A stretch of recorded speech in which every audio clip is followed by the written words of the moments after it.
햇살이 비추는 작은 시골 마을 정순 반찬가게 앞에는 아침부터 손님들이 줄을 섰습니다. 박정수는 76의 나이에도 여전히 새벽 5시부터 일어나 반찬을 준비했습니다. 정순의 반찬은 마을에서 맛의 보증수표였어요. 특히 매콤한 깻잎 장아찌는 인근 도시에서도 소문이 나 종종 멀리서 찾아오는 손님도 있었죠. 김치는 조금 덜 맵게 해주세요, 어머니. 정수는 익숙한 솜씨로 김치를 담았습니다. 걱정 말아요. 이번엔 고춧가루 반만 넣었으니 아이들도 잘 먹을 거예요. 삶은 고단했지만 평화로웠습니다. 30년 전 남편을 잃고 홀로 아들 민철을 키워온 정순에게 이제 남은 가족은 아들과 20살 손자 태영뿐이었어요. 반찬 가게는 정순이 가족을 지키기 위해 선택한 생존 방식이었습니다. 할머니, 오늘은 일찍 끝내요. 내일 시험인데 도와드릴게요. 대학생인 손자 태영이 가게로 들어왔습니다. 태영은 할머니의 유일한 자랑이자 희망이었죠. 정수는 손자의 머리를 쓰다듬었습니다. 그래, 우리 손자 공부해야지. 할머니는 괜찮아요. 저녁 무렵 반찬 가게 문이 열렸습니다. 도시적인 세련미가 느껴지는 중년 여성이 들어왔습니다. 낯선 얼굴에 정수는 고개를 갸웃했어요. 어서 오세요. 무슨 반찬을 찾으시나요? 여성은 잠시 망설이더니 조심스럽게 정순에게 다가왔습니다. 반찬을 사러 온 것이 아닙니다. 정수는 의아한 표정으로 여성을 바라봤어요. 여성은 깊은 한숨을 내쉬었습니다. 저는 윤세연이라고 합니다. 어머니, 저예요. 아버지가 남기신 따님이에요. 정순의 얼굴이 굳었습니다. 무슨 말도 안 되는 소리를 하는 건지 이해할 수 없었어요. 무슨 말씀이세요? 우리 영감은 30년 전에 돌아가셨는데요. 세연은 가방에서 낡은 사진 한 장을 꺼냈습니다. 젊은 시절 정순의 남편과 어린 소녀가 함께 찍힌 사진이었어요. 어머니가 아시는 것보다 더 많은 일이 있었어요. 제 어머니는 5년 전에 돌아가셨습니다. 임종 직전에 아버지의 이야기를 해주셨죠. 그리고 이 사진을 주셨어요. 정수는 사진을 받아들었습니다. 분명 남편이 맞았어요. 정수는 의자에 털썩 주저앉았습니다. 남편의 외도는 알고 있었지만 딸이 있었다는 사실은 전혀 모르고 있었죠. 왜 지금에서야? 세연은 정순의 손을 조심스럽게 잡았습니다. 용기가 나지 않았어요. 하지만 이제는 어머니께 진실을 알려드리고 싶었습니다. 그리고 세연은 잠시 망설이다 말을 이었습니다. 이젠 어머니가 혼자 외롭지 않게 해드리고 싶어요. 정수는 복잡한 감정에 휩싸였습니다. 분노, 배신감, 그리고 이상하게도 작은 위안까지. 세연의 눈에서는 진심이 느껴졌어요. 며칠 후 세연은 다시 정순의 가게를 찾았습니다. 이번에는 작은 선물을 들고 왔죠. 정순의 아들 민철은 처음에는 의아해했지만 사실을 알고 나서는 의외로 담담하게 받아들였습니다. 그래도 아버지 피인데요, 어머니. 세상 일은 어떻게 될지 모르는 거죠. 민철의 너그러운 반응에 정순도 조금씩 마음의 문을 열기 시작했습니다. 세연은 자주 가게에 들러 정순을 도왔어요. 세련된 말투와 교양 있는 행동은 정순에게 묘한 매력으로 다가왔습니다. 어머니, 이제 가족이 한 명 더 생긴 셈이네요. 앞으로 더 자주 찾아뵐게요. 세연의 미소는 따뜻했지만 그 눈빛 깊은 곳에는 알 수 없는 어둠이 감춰져 있었습니다. 정수는 그 어둠을 미처 알아채지 못했어요. 세연이 정순의 삶에 들어온 지 보름 만에 비극이 찾아왔습니다. 그날은 비가 내리는 저녁이었어요. 정수는 가게 문을 닫으려던 참이었습니다. 마을 파출소장이 우산도 없이 급하게 뛰어들어왔죠. 정순 어머니, 큰일 났습니다. 정순의 심장이 멎는 것 같았습니다. 파출소장의 목소리는 떨리고 있었어요. 민철이가 사고를 당했습니다. 지금 병원으로 가야 합니다. 비 오는 고속도로에서 민철의 차가 가드레일을 들이받은 것이었습니다. 병원에 도착했을 때 의사는 고개를 저었어요. 이미 손 쓸 수 없었죠.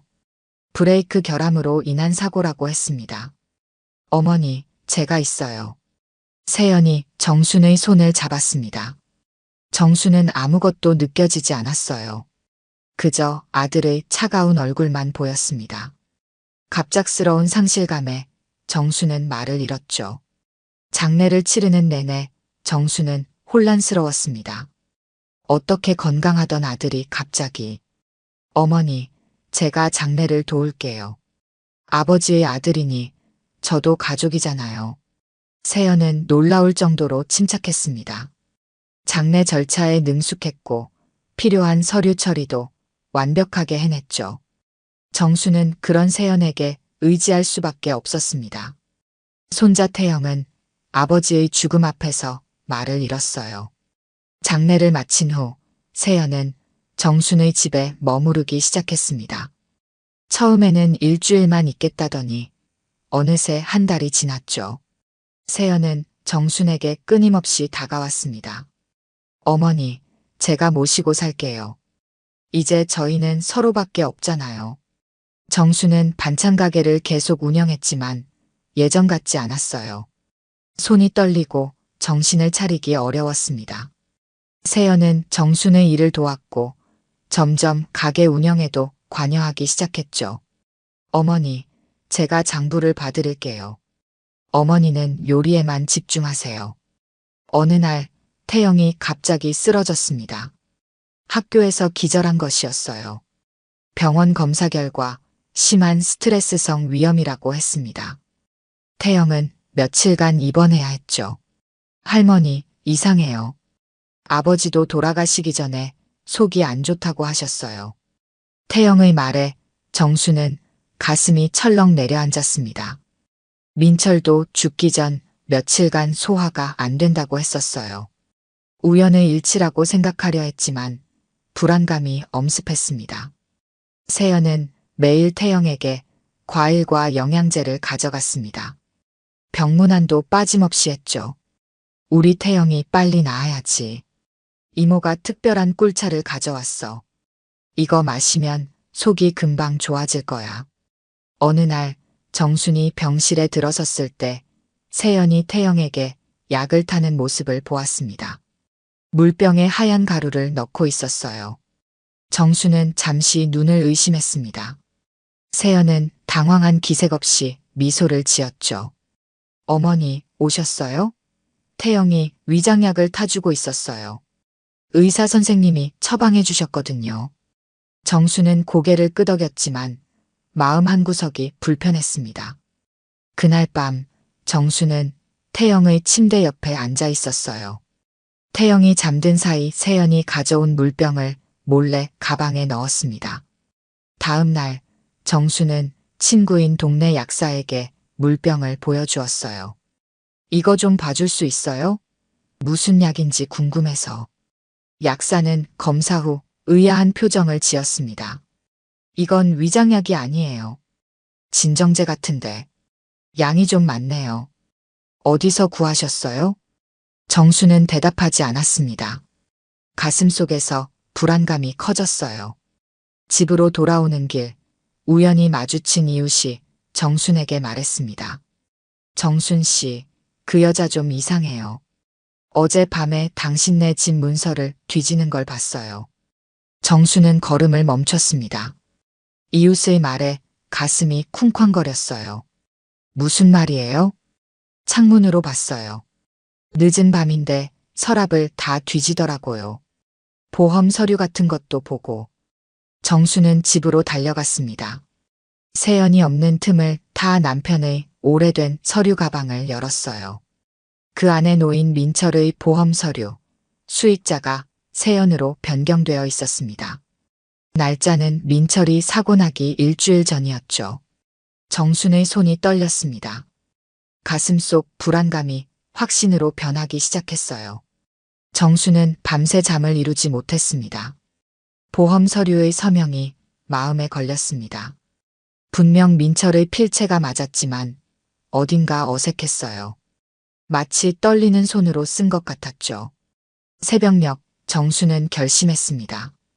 태영을 지키기 위해 반드시 진실을 밝혀내야 했어요. 아침이 되자 정수는 평소처럼 반찬 가게로 향했습니다. 세연은 태영의 병간호를 핑계로 집에 남았죠. 가게에 도착한 정수는 오랜 단골 손님들에게 조심스럽게 세연에 대해 물었습니다. 혹시 우리 세연이에 대해 뭐 들은 거 있어요? 단골 손님인 최 씨 아주머니가 주위를 살피더니 목소리를 낮췄습니다. 정순 씨, 그 여자 이상해요. 어제 은행에서 봤는데 민철이 명의의 통장을 찾으려고 하더라고요. 또 다른 손님이 끼어들었습니다. 맞아요. 그 여자 동네 사람들한테 자기가 정순 씨 며느리라고 소개하고 다녀요. 민철이 아내라고요. 정순은 충격을 받았습니다.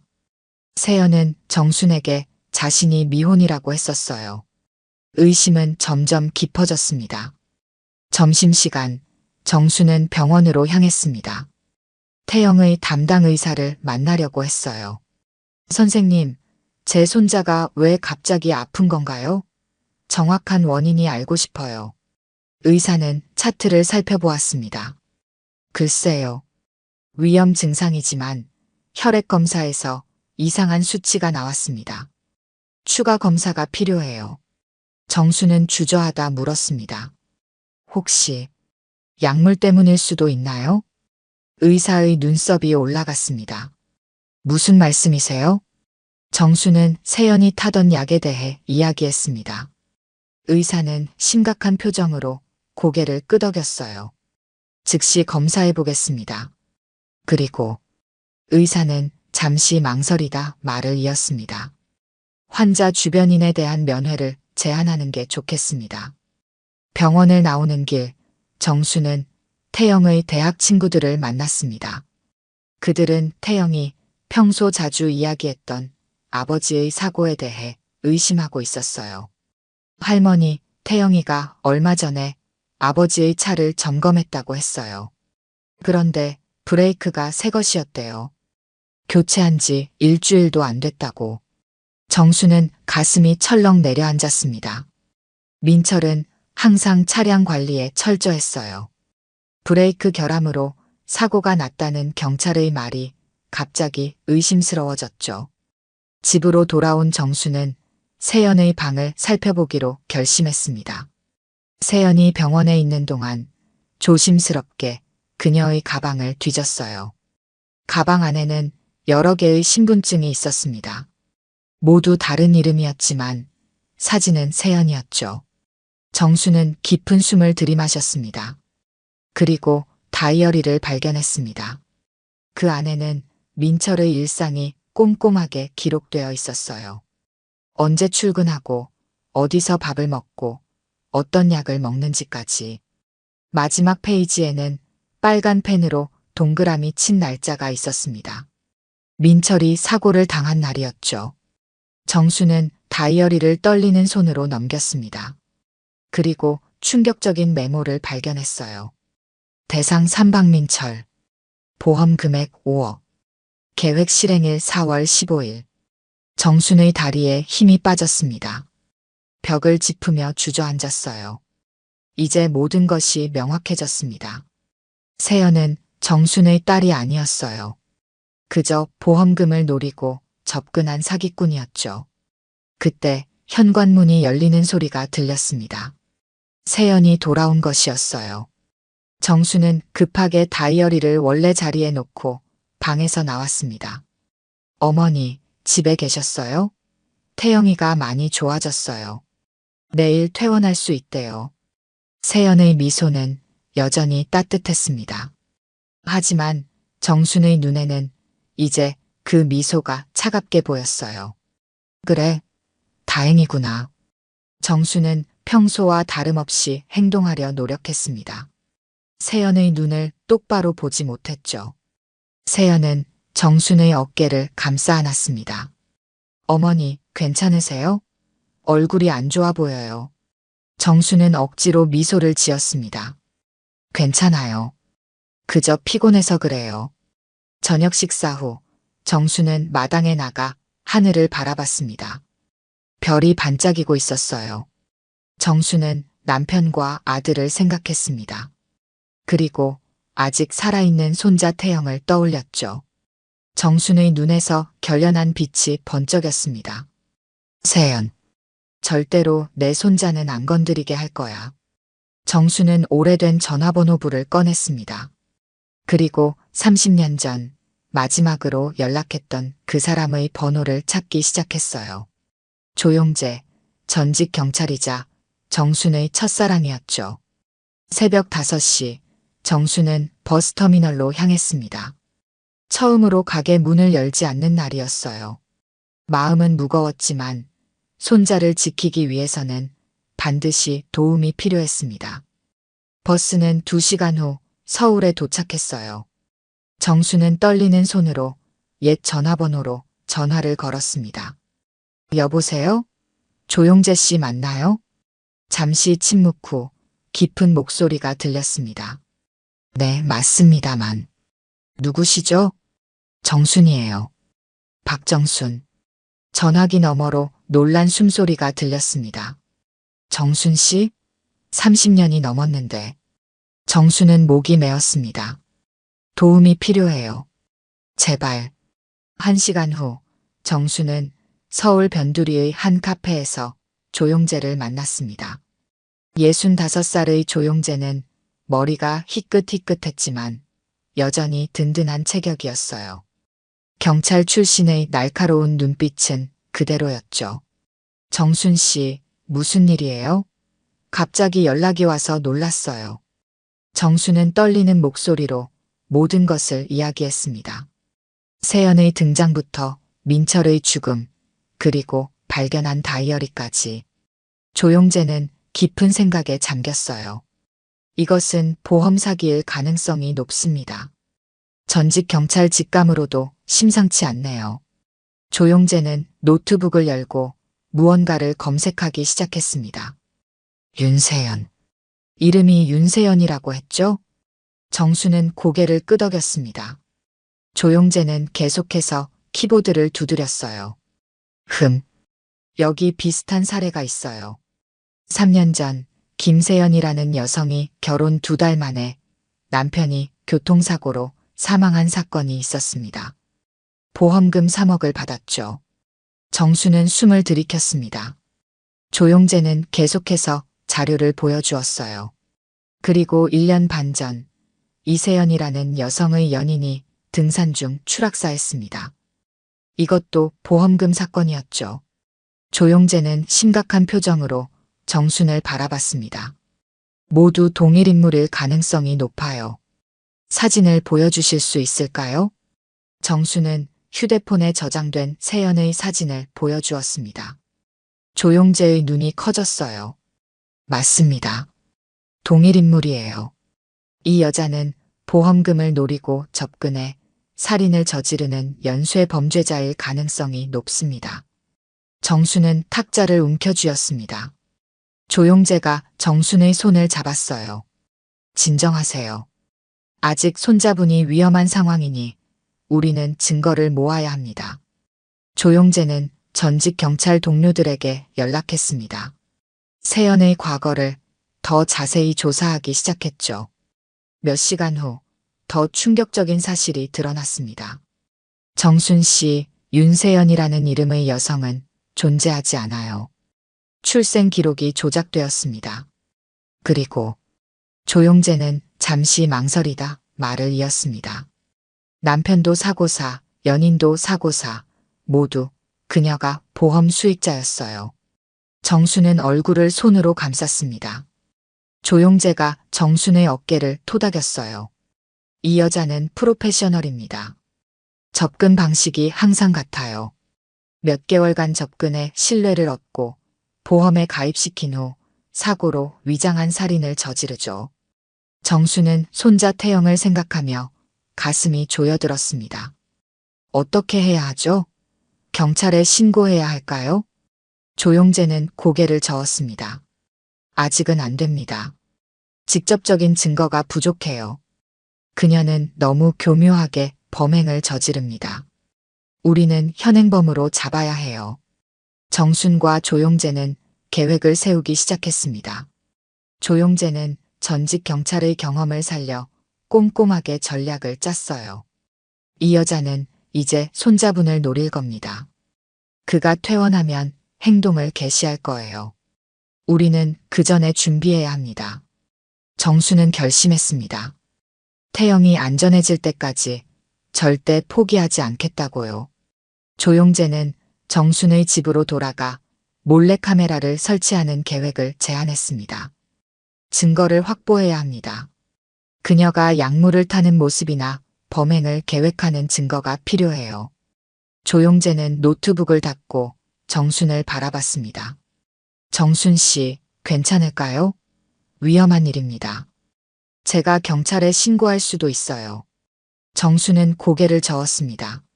안 돼요. 세연이 의심하면 더 위험해질 수 있어요. 제가 할 일입니다. 제 아들을 죽인 자를 반드시 잡아야 해요. 조용재의 눈에서 존경의 빛이 번쩍였습니다. 그는 정순의 손을 꼭 잡았어요. 함께 하겠습니다. 끝까지요. 두 사람은 서울을 떠나 시골로 향했습니다. 버스 안에서 정수는 오랜만에 마음의 안정을 찾았어요. 혼자가 아니라는 사실만으로도 큰 위안이 되었습니다. 조용재는 조용히 정순의 어깨에 손을 얹었어요. 정순 씨, 용기를 내세요. 우리가 반드시 진실을 밝혀낼 겁니다. 정순은 고개를 끄덕였습니다. 이제 슬픔과 두려움만 있던 자리에 결연한 의지가 자리 잡았어요. 창밖으로 흐르는 풍경을 바라보며 정수는 다짐했습니다. 민철아, 엄마가 꼭 내 원수를 갚아줄게. 정순과 조용재는 늦은 밤 마을에 도착했습니다. 조용재는 근처 여관에 묵기로 했어요. 정수는 마치 아무 일도 없었던 것처럼 집으로 돌아갔습니다. 세연은 거실에서 텔레비전을 보고 있었죠. 어머니, 어디 다녀오셨어요? 걱정했잖아요. 세연의 목소리는 다정했지만 정수는 이제 그 위선을 간파할 수 있었습니다. 정수는 아무렇지 않은 척 대답했어요. 친구 집에 갔다 왔어요. 내일 태영이 퇴원한다고 해서 반찬도 좀 부탁했죠. 세연은 고개를 끄덕였습니다. 정수는 평소처럼 행동하려 노력했어요. 하지만 아들을 죽인 살인자와 한 공간에 있다는 생각에 온몸이 떨렸습니다. 다음 날 아침, 정수는 일찍 일어나 반찬 가게로 향했습니다. 가게에서 조용재를 만났어요. 조용재는 작은 가방을 들고 있었습니다. 정순 씨, 이것들이 필요할 겁니다. 가방 안에는 소형 녹음기와 몰래카메라, 그리고 작은 장치들이 있었습니다. 조용재는 하나하나 사용법을 알려주었어요.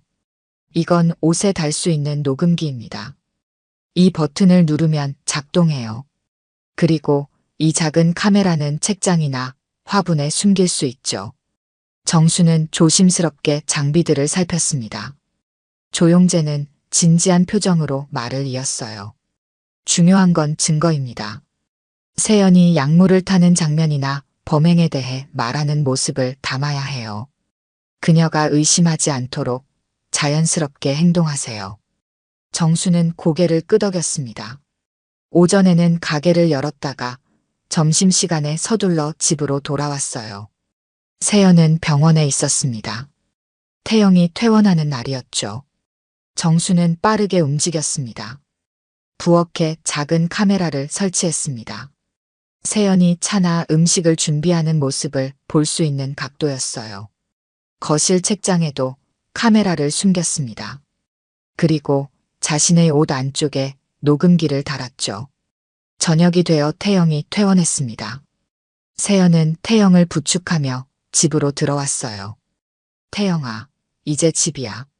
할머니가 맛있는 저녁 준비했을 거야. 정수는 태영을 꼭 안았습니다. 눈물이 날 것 같았지만 참았어요. 태영은 여전히 창백했습니다. 정수는 이제 아들을 잃었고 손자마저 위험에 처했다는 생각에 가슴이 아팠죠. 할머니 괜찮아요. 이제 많이 좋아졌어요. 저녁 식사 시간, 세연은 직접 태영의 약을 챙겼습니다. 정수는 그 모습을 지켜봤어요. 세연이 주방에서 물을 따를 때 몰래 하얀 가루를 넣는 모습이 카메라에 포착되었습니다. 태영아, 이 약 먹어야지. 의사 선생님이 꼭 먹으라고 했어. 정수는 재빨리 행동했습니다. 내가 마실게. 목이 좀 마르네. 정수는 태영 앞의 물잔을 가져와 자신이 마시려는 척했습니다. 세연의 눈이 커졌어요. 어머니, 그건 태영이 약이에요. 세연이 급하게 물잔을 가로챘습니다. 정수는 그 순간을 놓치지 않았어요. 왜 그래? 물 아니었어? 세연은 당황한 기색을 감추려 했습니다. 아, 이건 특별한 약이 섞인 물이라서요. 태영이만 마셔야 해요. 정수는 고개를 끄덕였지만 세연의 행동이 모두 녹음되고 있다는 사실에 안도했습니다. 저녁 식사 후 태영이 먼저 방으로 들어갔어요. 정수는 세연과 단둘이 남았습니다. 세연아, 사실 할 말이 있어요. 세연은 호기심 어린 표정으로 정순을 바라봤습니다. 뭔데요, 어머니? 정수는 떨리는 목소리로 말했습니다. 민철이 보험금. 수익자를 바꾸고 싶어요. 세연의 눈이 빛났다가 이내 감춰졌습니다. 왜요? 제가 가족인데. 정수는 한숨을 내쉬었습니다. 아니, 태영이 앞으로 해두는 게 좋을 것 같아서. 혹시 나도 무슨 일 있으면. 세연은 급하게 정순의 손을 잡았습니다. 어머니, 무슨 말씀이세요? 어머니는 오래오래 사셔야죠. 정수는 세연의 눈을 똑바로 보았습니다. 보험 수익자 변경할게요. 나도 이제 나이가 많잖아. 세연의 표정이 굳었다가 이내 미소를 지었습니다. 어머니 마음대로 하세요. 하지만 어머니, 건강이 안 좋으신가요? 정수는 기침을 했습니다. 요즘 좀 피곤해요. 가슴도 아프고. 세연의 눈빛이 변했습니다. 정수는 그 눈빛을 놓치지 않았어요. 사냥감을 발견한 맹수의 눈빛이었죠. 다음 날 아침, 정수는 조용재에게 녹화된 영상과 녹음을 전달했습니다. 조용재는 자료를 검토한 후 고개를 끄덕였어요. 좋은 증거입니다. 하지만 아직 결정적인 건 없어요. 더 필요합니다. 그날 저녁 세연은 정순에게 특별한 차를 만들어 왔습니다. 어머니, 제가 특별한 차를 만들었어요. 가슴 아픈데 좋대요. 정수는 차를 받았습니다. 조용재의 조언대로 마시는 척하며 화분에 버렸어요. 밤이 되자 정수는 일부러 아픈 척했습니다. 신음소리를 내며 침대에 누웠죠. 세연이 정순의 방으로 들어왔습니다. 어머니, 괜찮으세요? 정수는 힘없는 목소리로 대답했습니다. 가슴이 너무 아파요. 숨쉬기가 힘들어. 세연은 정순의 이마를 짚어보았습니다. 열도 있네요. 제가 약을 가져올게요. 세연이 나가자마자 정수는 몰래 휴대폰을 꺼내 조용재에게 메시지를 보냈습니다. 지금 행동을 개시했어요. 준비하세요. 세연은 잠시 후 물잔을 들고 돌아왔습니다. 물 속에는 하얀 가루가 희미하게 보였어요. 정수는 몸이 아픈 척 신음했습니다. 세연은 정순의 머리를 부드럽게 받쳐 물을 먹이려 했죠. 어머니, 이거 드시면 좀 나아질 거예요. 제 특별 처방이에요. 정수는 떨리는 손으로 물잔을 받았습니다. 조용재가 알려준 대로 시간을 끌어야 했어요. 정수는 천천히 물잔을 입에 가져갔습니다. 물이 입술에 닿기 직전 정수는 일부러 기침을 했죠. 물이 이불에 쏟아졌습니다. 미안해요, 세연아. 다시 가져다 줄래? 세연의 눈이 초조하게 흔들렸습니다. 시계를 힐끗 보더니 다시 미소를 지었어요. 괜찮아요, 어머니. 제가 다시 타올게요. 세연이 방을 나가는 순간 정수는 재빨리 휴대폰을 확인했습니다. 조용재에게서 메시지가 와 있었어요. 준비 완료. 신호 주면 들어갑니다. 정수는 간단히 지금이라고 답장을 보냈습니다. 세연이 다시 물잔을 들고 돌아왔어요. 이번에는 이전보다 더 많은 가루가 타 있는 듯 했습니다. 어머니, 이제 천천히 드세요. 기침하지 마시고요. 세연의 눈빛에 초조함이 스쳤습니다. 정수는 물잔을 받아들었어요. 이번에는 정말로 마실 수밖에 없을 것 같았습니다. 정수는 눈을 감고 마음의 준비를 했어요. 그때 현관문이 요란한 소리와 함께 열렸습니다. 경찰이다. 움직이지 마. 세연의 얼굴이 창백해졌습니다. 물잔을 떨어뜨리며 뒤로 물러섰어요. 방문이 열리고 조용재와 경찰들이 들어왔습니다. 경찰 셋이 세연을 향해 총을 겨누었죠. 윤세연, 아니 이름이 뭐든 간에 움직이지 마. 당신을 살인미수 혐의로 체포합니다. 세연은 창문 쪽으로 달려갔지만 이미 다른 경찰이 밖에서 기다리고 있었습니다. 도망칠 길이 없었어요. 세연은 갑자기 표정을 바꾸었습니다. 무슨 소리예요? 저는 그저 어머니를 돌보고 있었을 뿐인데요. 정수는 천천히 침대에서 일어났습니다. 더 이상 아픈 척할 필요가 없었어요. 조용재가 정순에게 다가와 어깨를 감쌌습니다. 괜찮으세요, 정순 씨? 정수는 고개를 끄덕였습니다. 경찰은 세연의 손에 수갑을 채웠어요. 세연은 여전히 연기를 계속했습니다. 이게 무슨 짓이에요? 이 늙은 년이 날 모함하는 거예요. 저는 정순 어머니의 딸이라고요. 조용재가 태블릿을 꺼냈습니다. 화면에는 세연이 물에 약을 타는 장면이 재생되고 있었어요. 당신이 방금 정순 씨에게 먹이려던 물에 든 약물은 검사 결과 고농도의 수면제와 심장마비를 유발할 수 있는 약물이었습니다. 세연의 얼굴이 일그러졌습니다. 조용재는 계속해서 증거를 제시했어요. 그리고 우리는 당신의 과거 범행에 대한 증거도 확보했습니다.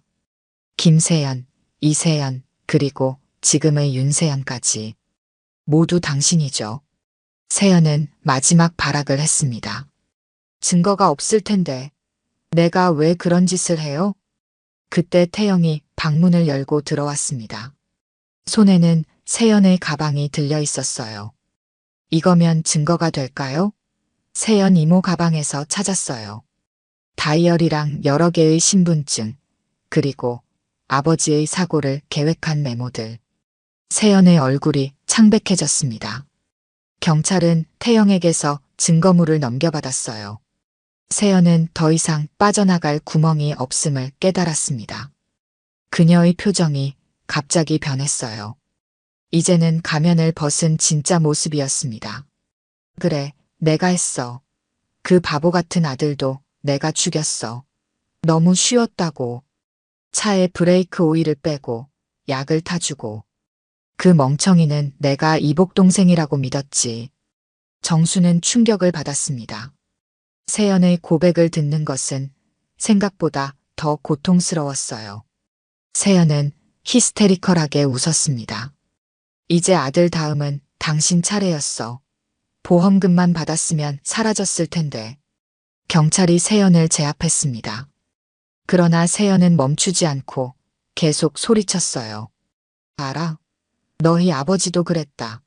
그 남자도 내가 처리했어. 30년 전 내 첫 번째 사건이었지. 정수는 몸이 굳어버렸습니다. 남편의 죽음까지. 세연이 저지른 일이었단 말입니까? 조용재가 정순을 부축했어요. 정순의 다리에서 힘이 빠졌습니다. 경찰이 세연을 밖으로 끌고 나갔습니다. 세연은 여전히 소리치며 저항했어요. 당신들은 아무것도 몰라. 내가 얼마나 영리했는지. 완벽한 계획이었다고. 집 앞에는 이미 여러 대의 경찰차가 대기하고 있었습니다. 마을 사람들이 모여 이 광경을 지켜보고 있었어요. 정수는 현관문 앞에 서서 세연이 경찰차에 태워지는 모습을 바라봤습니다. 태영이 할머니 옆으로 다가왔습니다. 정수는 손자를 꼭 끌어안았어요. 눈물이 흘렀습니다. 아들은 돌아오지 않겠지만 적어도 정의는 실현되었습니다. 조용재가 정순에게 다가왔습니다. 정순 씨, 이제 끝났어요. 그녀는 절대 다시 나올 수 없을 겁니다. 정순은 고개를 끄덕였습니다. 세연이 타고 간 경찰차가 사라지는 것을 지켜보며 생각했어요. 남편 그리고 민철이 이제 편히 쉴 수 있겠죠. 조용재는 정순의 어깨를 감쌌습니다. 네, 그럴 겁니다. 그들의 원한도 풀렸을 거예요. 경찰들은 집안을 수색했습니다. 세연의 방에서 더 많은 증거물들이 발견되었어요. 가짜 신분증들, 독극물, 그리고 새로운 범행을 계획한 메모들까지. 정수는 그제야 자신이 얼마나 큰 위험에 노출되어 있었는지 깨달았습니다. 마을 사람들은 정순에게 위로의 말을 건넸습니다. 그들도 세연이 이상하다고 느꼈지만 이렇게 끔찍한 사실일 줄은 몰랐다고 했어요. 모든 혼란이 가라앉고 집에는 정순과 태영, 그리고 조용재만 남았습니다. 태영은 할머니를 위해 따뜻한 차를 준비했어요. 할머니, 이제 괜찮아요. 우리 함께 이겨낼 거예요. 세연이 체포된 지 석 달이 지난 후 재판이 시작되었습니다. 법정은 사람들로 가득 찼어요. 세연의 사건이 언론에 크게 보도되면서 많은 사람들이 관심을 보였습니다. 정수는 조용재와 함께 법정 앞줄에 앉았습니다. 태영도 옆에 있었죠. 세연은 수갑을 찬 채로 법정에 들어왔습니다. 교도소 생활로 그녀의 모습은 많이 변해 있었어요. 화려했던 머리카락은 단정하게 잘린 상태였고 얼굴은 창백했습니다. 그러나 그녀의 눈빛만은 여전히 날카로웠죠. 검사는 세연의 죄목을 하나하나 낭독했습니다. 피고인 김명희, 일명 윤세연은 박민철 씨 살해, 정순 씨 살인 미수, 보험 사기, 신분 위조, 그리고 과거 2건의 살인 혐의로 기소되었습니다. 정수는 세연의 본명이 김명희라는 사실에 놀랐습니다. 그녀가 얼마나 많은 거짓말을 했는지 새삼 깨달았어요. 피고인은 계획적으로 박민철 씨의 가족에게 접근하여 자신을 이복달이라고 속이고 보험금을 노려 살인을 저질렀습니다. 세연, 아니 김명희의 변호사는 정신질환을 주장했습니다. 어린 시절 학대로 인한 인격장애라고 했어요. 하지만 검사는 증거를 차례대로 제시했습니다. 세연의 다이어리, 녹음된 대화, 그리고 약물 분석 결과까지. 법정은 세연이 운영해온 보험 사기 수법에 대해 자세히 알게 되었습니다. 그녀는 오랜 기간 신분을 바꿔가며 피해자들에게 접근했어요. 남편이나 연인을 가장의 관계를 맺고 보험에 가입시킨 후 살해하는 패턴이었습니다. 세연은 재판 내내 무표정한 얼굴로 앉아 있었습니다. 마치 모든 것이 남의 이야기인 것처럼 무관심했어요. 그러다 갑자기 정순을 향해 비웃는 표정을 지었습니다. 정순은 그 눈빛에 몸을 떨었지만 조용재가 옆에서 정순의 손을 꼭 잡아주었어요. 증인 박태영을 부릅니다. 태영이 증언대로 향했습니다. 그의 걸음은 무거웠지만 결연했어요.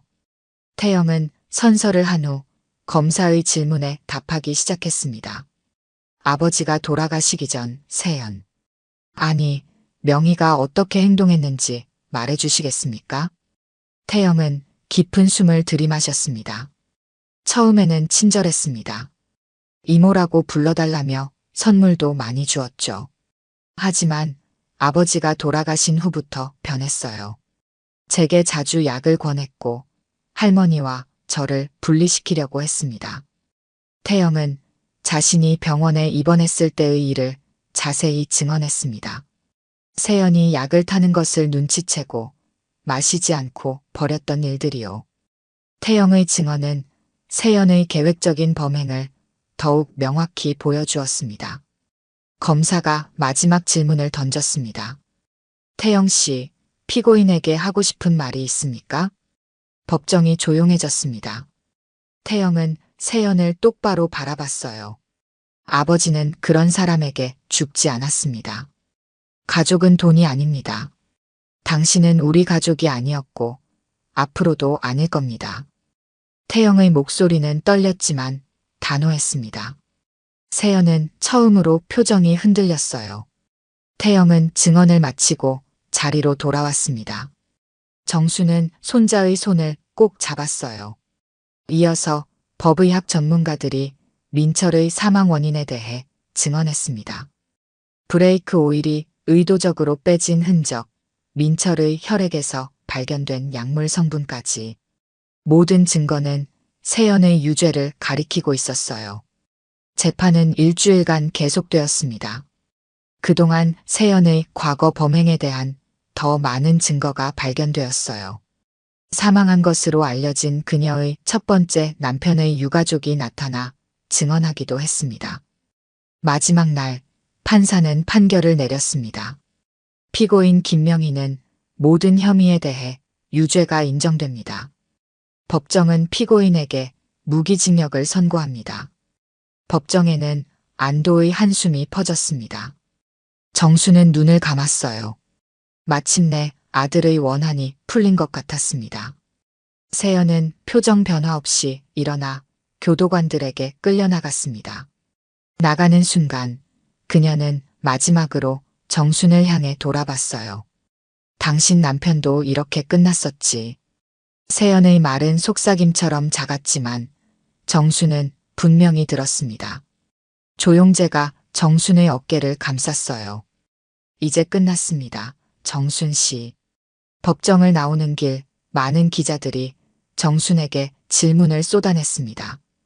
조용재가 기자들을 막아주었어요. 태영은 할머니를 부축하며 차로 향했습니다. 집으로 돌아오는 길 정순은 창밖을 바라보며 생각에 잠겼습니다. 이제 모든 것이 끝났지만 가슴 한구석이 여전히 무거웠어요. 남편의 죽음까지 세연의 범행이었다는 사실이 그녀를 괴롭혔습니다. 조용재는 정순의 마음을 읽은 듯 말했습니다. 정순 씨, 남편분의 사망 당시 기록을 찾아봤습니다. 세연. 아니, 명희의 말은 거짓일 가능성이 높아요. 그녀는 당시 16살에 불과했습니다. 단순히 당신을 괴롭히려고 한 말일 겁니다. 정수는 고개를 끄덕였습니다. 조용재의 말이 맞을 것 같았어요. 세연은 끝까지 독을 품고 있었습니다. 집에 도착하자 이웃들이 모여 정순을 반겼습니다. 그들은 모두 재판 결과를 듣고 축하해 주러 온 것이었어요. 정수는 오랜만에 미소를 지었습니다. 고마워요, 여러분. 이제 다시 시작할 수 있을 것 같아요. 태영은 할머니의 손을 잡았습니다. 할머니, 아버지도 분명 기뻐하실 거예요. 우리가 진실을 밝혀냈으니까요. 정수는 손자를 바라봤습니다. 태영의 얼굴에서 민철의 모습이 겹쳐 보였어요. 가슴이 뭉클했습니다.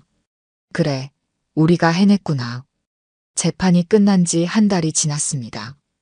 가을바람이 마을을 감싸고 있었어요. 정수는 오랜만에 반찬가게 문을 열었습니다.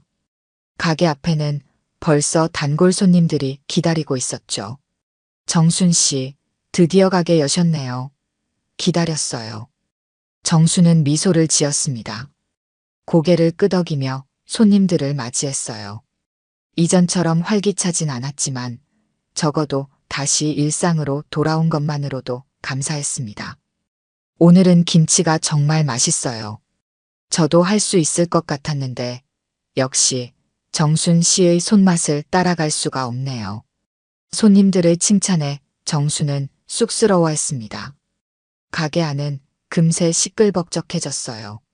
정순은 분주히 움직이며 손님들의 주문을 받았습니다.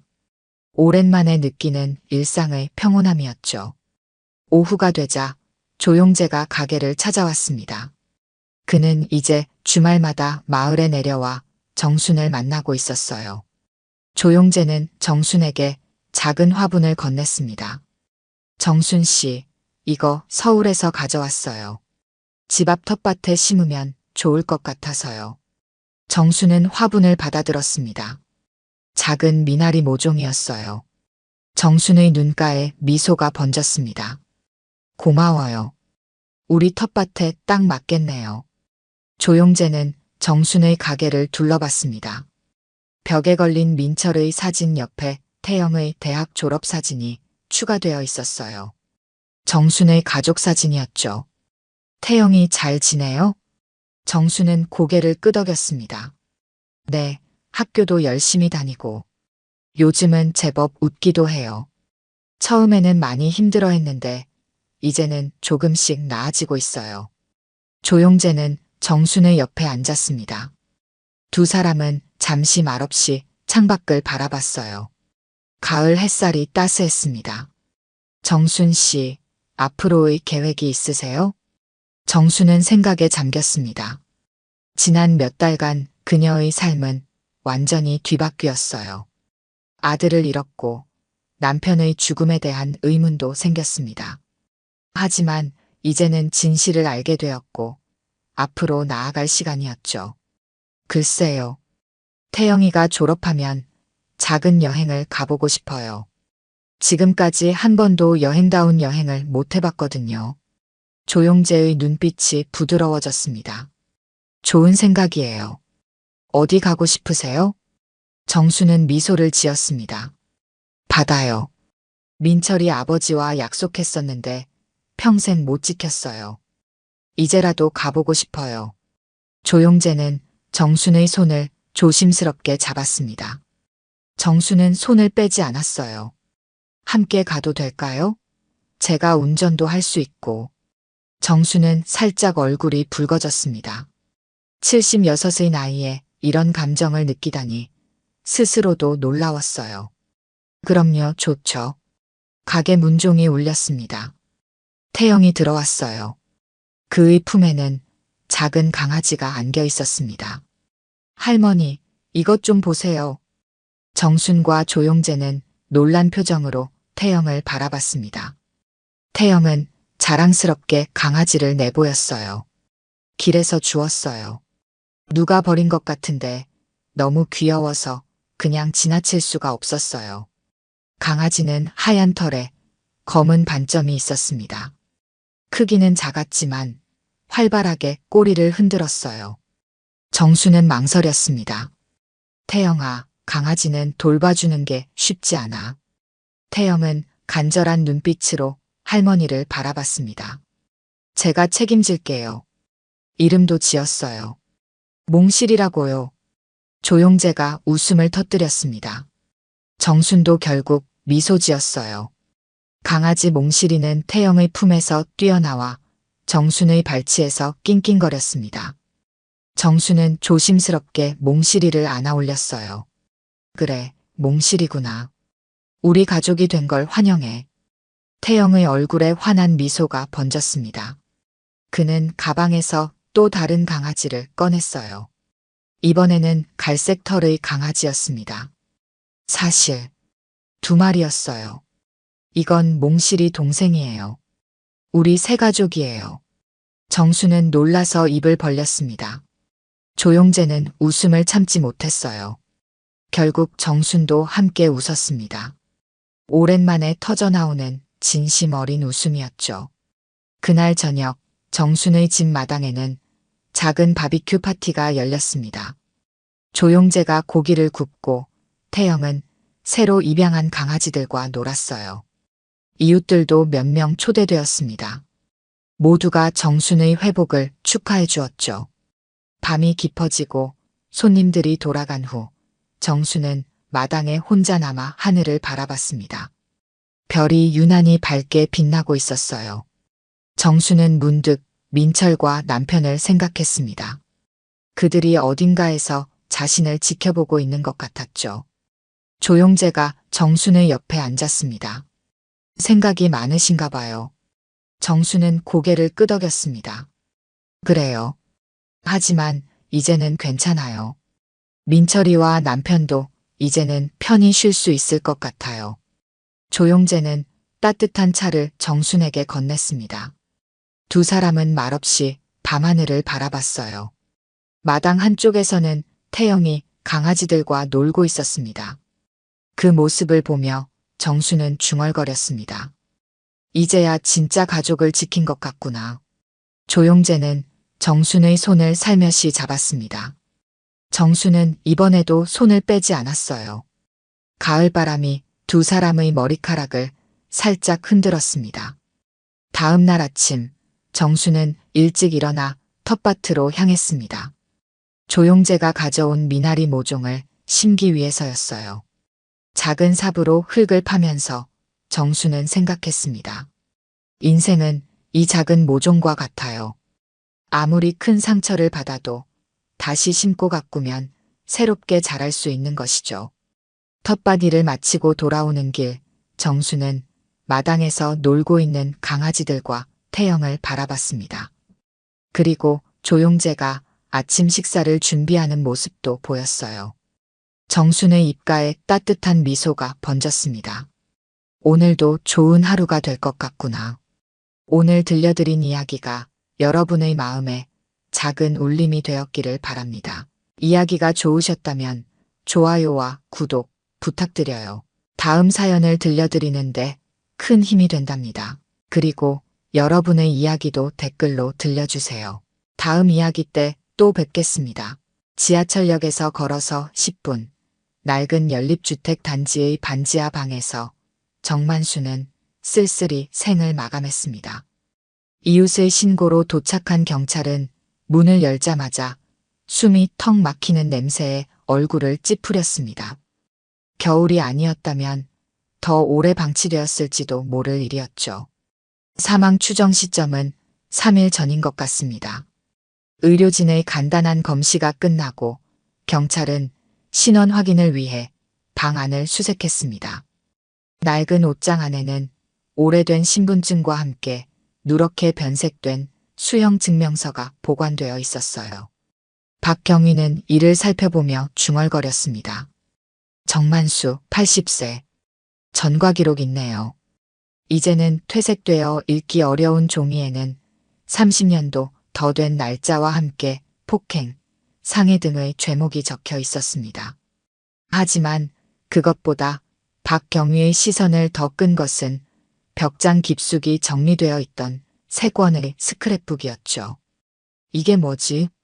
첫 번째 스크랩북을 열자 정연하게 오려붙인 신문 기사들이 나왔습니다. 상단에는 날짜와 신문사 이름이 꼼꼼하게 기록되어 있었어요. 2010년 3월 15일 마이너스 서울중앙지방법원 정우현 판사 임명. 그 옆에는 단정한 양복 차림의 젊은 남성이 법복을 입은 채 임명장을 받는 사진이 있었습니다. 두 번째 스크랩북에는 정윤서 변호사, 대형 로펌 합류라는 제목의 기사가 있었고, 세 번째에는 정성우 교수 흉부외과 최고 권위자로 인정받아라는 헤드라인이 눈에 들어왔습니다. 박경위, 이것 좀 보세요. 동료 경찰이 발견한 것은 침대 옆 작은 탁자 위에 놓인 낡은 사진첩이었습니다. 페이지를 넘기자 새 아이와 함께 찍은 오래된 사진이 나왔어요. 뒷면에는 우현 초등학교 입학, 윤서, 유치원, 성우 돌이라고 적혀 있었습니다. 이 스크랩북의 인물들과 사진 속 아이들이 같은 사람들인 것 같아요. 박경위는 사진과 신문 기사를 번갈아 보며 고개를 끄덕였습니다. 죽은 노인과 성공한 이 세 사람의 관계는 분명했습니다. 하지만 왜 이 노인은 혼자 이런 곳에서 생을 마감했을까요? 그리고 왜 이 스크랩북을 그토록 소중히 간직했을까요? 연락처는 찾았나요? 아직 없습니다. 전화기에 저장된 번호가 몇 개 있는데 확인 중이에요. 박경희가 휴대폰을 확인하던 중 마지막으로 걸려온 전화 기록을 발견했습니다. 국민은행 대출팀이라는 이름으로 약 한 달 전에 걸려온 전화였죠. 그 외에는 들어오는 전화가 거의 없었습니다. 반면 발신 기록에는 3개의 번호가 반복적으로 있었지만 대부분 부재 중이거나 짧게 통화된 기록뿐이었어요. 박경희는 이 번호들을 메모했습니다. 마지막으로 방 한 구석에 놓인 작은 책상 위에는 깔끔하게 정리된 약통들이 있었습니다. 고혈압, 당뇨약, 그리고 진통제까지. 정만수는 여러 질병을 앓고 있었던 것 같았습니다. 유족에게 연락해야 할 것 같습니다. 박경희가 메모한 번호로 전화를 걸기 시작했을 때 그는 이 전화가 세 사람의 인생을 완전히 뒤흔들어 놓을 것이라는 사실을 알지 못했습니다. 시신이 병원으로 이송되는 동안 겨울바람은 반지하 창문을 스쳐 지나갔습니다. 이제는 아무도 없는 그 방에 정만수의 흔적만이 홀로 남아 있었습니다. 소박한 장례식장, 사무실. 정만수의 영정사진 앞에는 조문객이 거의 없었습니다. 몇몇 동네 노인들이 자리를 지키고 있었을 뿐이었죠. 그때 장례식장 입구에 세 사람이 나타났습니다.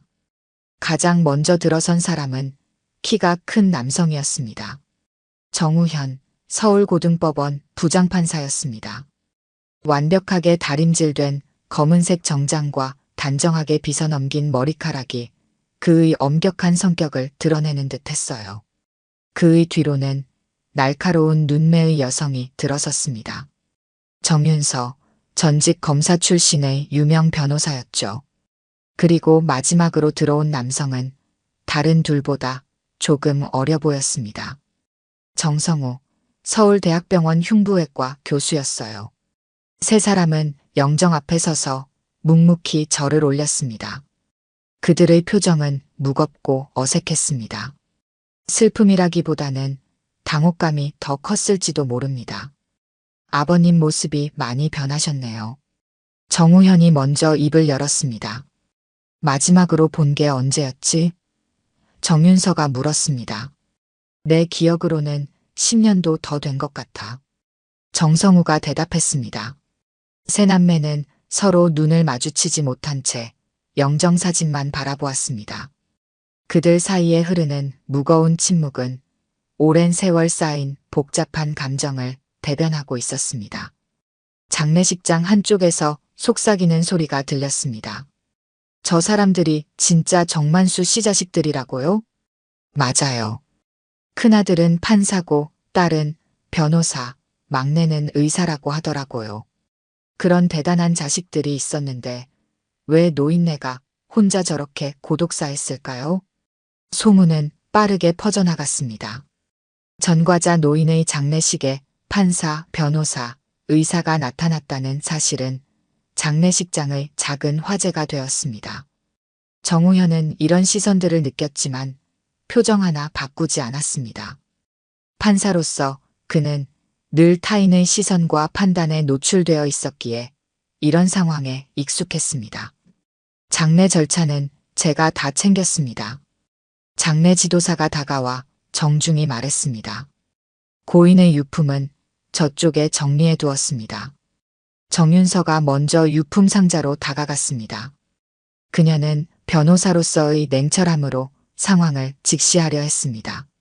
상자 안에는 경찰이 발견한 스크랩북과 사진첩, 그리고 몇 가지 개인 소지품들이 있었습니다.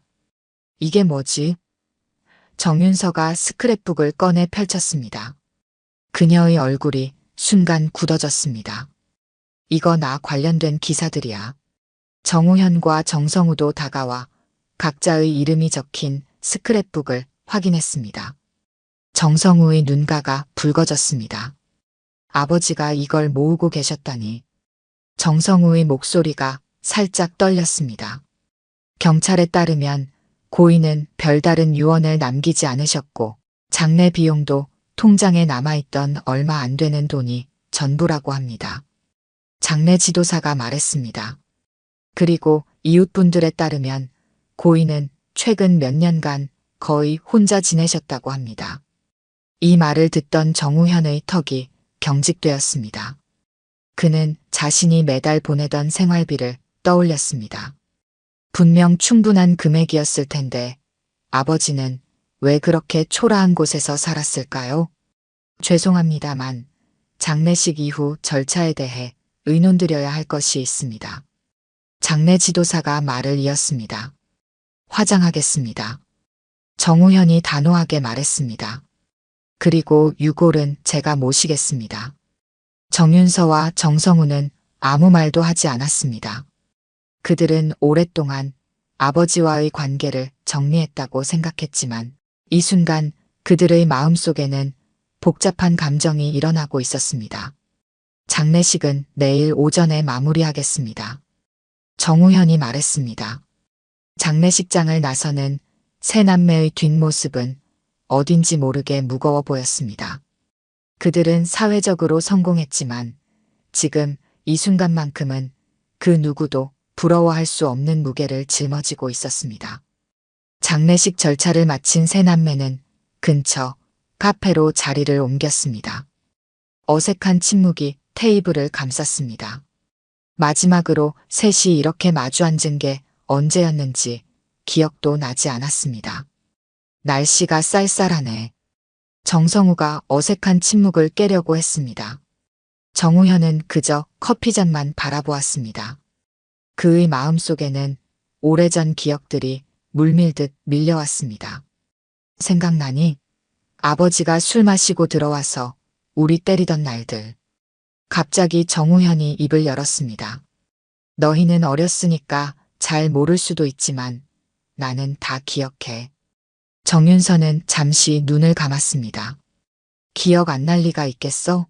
나도 중학생 때부터는 다 기억해.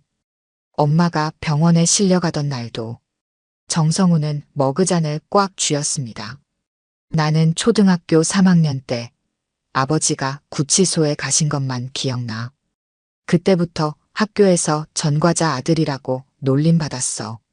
세 남매는 잠시 과거로 돌아갔습니다. 어린 시절 그들의 집은 평화로운 곳이 아니었습니다.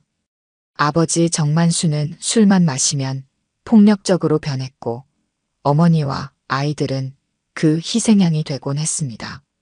결국 어머니는 병으로 세상을 떠났고 아이들은 친척 집을 전전하며 자랐습니다. 하루는 내가 법대 시험 준비한다고 밤늦게까지 공부하고 있는데 아버지가 술 취해 들어오셔서는 책을 다 찢어버리셨어. 정우현의 목소리는 담담했습니다. 그날 나는 결심했지.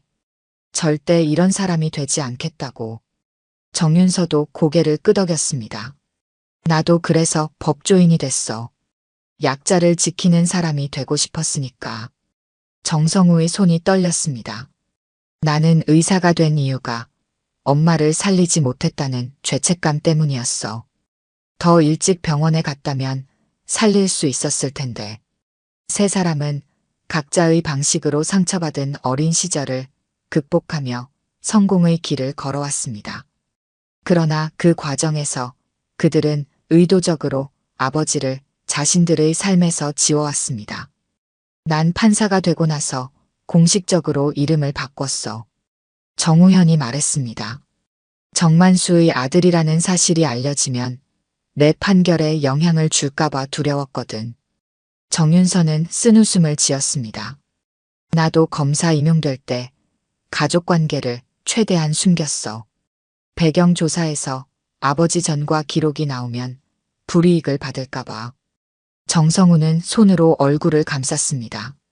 교수 됐을 때 방송에 몇 번 나왔는데 혹시 아버지가 나타나실까봐 얼마나 불안했는지 몰라. 테이블 위에는 아버지의 통장 내역서가 놓여 있었습니다. 세 남매는 각자 매달 생활비를 보내왔습니다. 충분한 금액이었습니다. 그들은 자신들의 의무를 다했다고 생각했습니다. 돈은 매달 보냈어. 부족함 없이 살 수 있었을 텐데. 정우현이 말했습니다. 나도 명절마다 추가로 보냈어. 전화도 몇 번 했고. 정윤서가 덧붙였습니다. 정성우는 잠시 말을 고르다가 입을 열었습니다. 하지만 얼굴은 본 적이 없잖아. 몇 년 동안. 무거운 침묵이 내려앉았습니다. 그들은 모두 우리는 할 만큼 했다고 자신에게 말해왔습니다. 돈으로 자신들의 의무를 다했다고 생각했지만 사실 그들은 아버지의 존재 자체를 자신들의 삶에서 지우길 원했습니다. 우리가 성공할수록 아버지와의 거리는 멀어졌어. 정윤서가 중얼거렸습니다. 그래, 우리는 그와 무관한 사람이 되고 싶었으니까. 정우현이 말했습니다. 정성우는 눈을 감았습니다. 우리가 보낸 돈으로 더 나은 곳에서 살 수 있었을 텐데 왜 그런 허름한 반지하에서 살았을까? 세 사람은 답을 알고 있었지만 입 밖으로 꺼내지 못했습니다. 어쩌면 그들이 보낸 돈은 아버지에게 자식들의 얼굴을 대신하는 차가운 대체물에 불과했는지도 모릅니다. 이제 와서 후회해도 소용없어. 정우현이 말했습니다. 우리는 각자의 삶으로 돌아가면 돼. 하지만 그의 목소리에는 확신이 없었습니다. 세 남매의 마음속에는 이미 무언가가 변하기 시작했습니다. 다음 날 아침, 세 남매는 아버지의 반지하 집을 정리하기 위해 모였습니다. 정우현이 열쇠로 문을 열자 차가운 공기가 그들을 맞이했습니다. 방은 깨끗했지만 쓸쓸함이 가득했습니다. 생각보다 깔끔하네. 정윤서가 방 안을 둘러보며 말했습니다. 정성우는 작은 부엌으로 향했습니다. 냉장고 안에는 얼마 되지 않는 음식들이 있었고 싱크대는 말끔히 정리되어 있었습니다. 벽에 걸린 달력에는 병원 방문 일정이 꼼꼼히 표시되어 있었습니다. 아버지가 몸이 많이 안 좋으셨나 봐. 병원 다니신 기록이 많아. 정성우가 달력을 살펴보며 말했습니다. 정우현은 작은 책상 앞에 앉았습니다. 그곳에는 경찰이 전달한 유품 상자가 놓여 있었습니다. 정우현은 상자를 열고 그 안의 물건들을 하나씩 꺼내기 시작했습니다. 이게 뭐지? 정우현이 낡은 가계부를 들어 올렸습니다. 가계부를 펼치자 꼼꼼한 글씨체로 기록된 내용이 눈에 띄었습니다. 매달 정기적으로 들어오는 세 남매의 송금 내역과 지출 내역이 상세히 기록되어 있었습니다. 2월 15일 우현이 변호사 개업 축하 케이크 3만 원. 정우현이 한 줄을 읽었습니다. 그의 목소리가 떨렸습니다. 이게 무슨 뜻이지? 정윤서가 다가와 가계부를 넘겨보았습니다. 4월 8일 윤서 판사 임명기사 오려붙임. 액자 구입 2만 5천 원. 그녀의 얼굴이 창백해졌습니다. 정성우도 가계부를 보았습니다. 12월 3일 성우 교수 TV 출연 5분. 눈물 나. 녹화 테이프 구입 5천 원. 세 남매는 말을 잇지 못했습니다. 가계부에는 그들이 보낸 돈으로 아버지가 무엇을 했는지 상세히 적혀 있었습니다. 매달 들어오는 돈의 대부분은 그들과 관련된 물건을 사는데 쓰였습니다. 신문 구독료, 그들이 출연한 TV 프로그램을 녹화하기 위한 테이프 구입비, 그들의 성공을 축하하는 작은 케이크 비용까지. 아버지가 이런 식으로 돈을 쓰셨다니. 정윤서의 목소리가 떨렸습니다. 정성우는 다른 유품들을 살펴보았습니다. 그의 손에 들린 것은 반쯤 쓰인 편지였습니다. 이건 편지인가 봐. 우리에게 쓰신 것 같은데. 정성우가 말했습니다. 편지를 읽기 시작한 세 남매의 표정이 점점 굳어갔습니다. 사랑하는 우현, 윤서, 성우에게. 내가 이 편지를 쓰는 이유는 언젠가 너희들에게 전하고 싶은 말이 있어서야. 우선 아버지로서 너희에게 해준 것이 없어 미안하다. 내가 자랑스러워할 자격이 있는지는 모르겠지만 너희들이 이렇게 훌륭하게 자라준 것이 내 인생 최고의 자랑이란다. 정우현의 목소리가 흔들렸습니다. 어릴 적 너희에게 상처 준 기억들, 아직도 내 가슴을 찢어놓는구나. 용서받을 수 있을지 모르겠다. 하지만 그 후로 30년 넘게 술 한 모금도 마시지 않았어. 너희가 내게 등을 돌릴 때도 이해했다. 그게 내가 받아야 할 벌이라고 생각했으니까. 정윤서의 눈에 눈물이 맺혔습니다.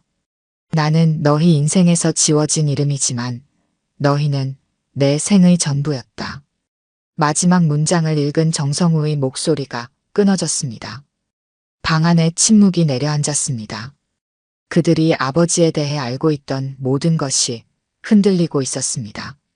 정우현은 스크랩북을 다시 집어들었습니다. 이제 보니 그 안에는 단순한 신문 기사만 있는 게 아니었습니다. 각 기사마다 아버지의 꼼꼼한 메모가 적혀 있었습니다. 우현이 판결, 정의롭고 현명하다. 아들이 자랑스럽다. 윤서, 약자를 위해 싸우는 변호사가 되었구나. 내 어머니가 보면 얼마나 기뻐했을까. 성우의 의술, 얼마나 많은 생명을 구했을까. 내 아들이 이런 사람이 되다니. 정성우는 벽장 속에서 작은 상자를 발견했습니다. 그 안에는 세 남매가 어린 시절 아버지에게 그려준 그림들과 편지들이 고이 보관되어 있었습니다. 그중 하나는 정성우가 9살 때 쓴 편지였습니다. 아빠, 빨리 나와서 집에 오세요. 사랑해요. 정성우의 손이 떨렸습니다. 아버지는 그가 보냈던 모든 것을 간직하고 있었습니다. 방 안 구석구석에서 그들은 아버지가 남긴 흔적들을 발견했습니다. 세 남매의 성공을 자랑스러워하고 사랑했던 아버지의 모습이 그 안에 담겨 있었습니다. 정우현은 창가에 서서 밖을 바라보았습니다. 창문 너머로 보이는 좁은 골목길, 이곳이 아버지가 마지막까지 살았던 곳이었습니다. 우리는 아버지에 대해 아무것도 몰랐구나.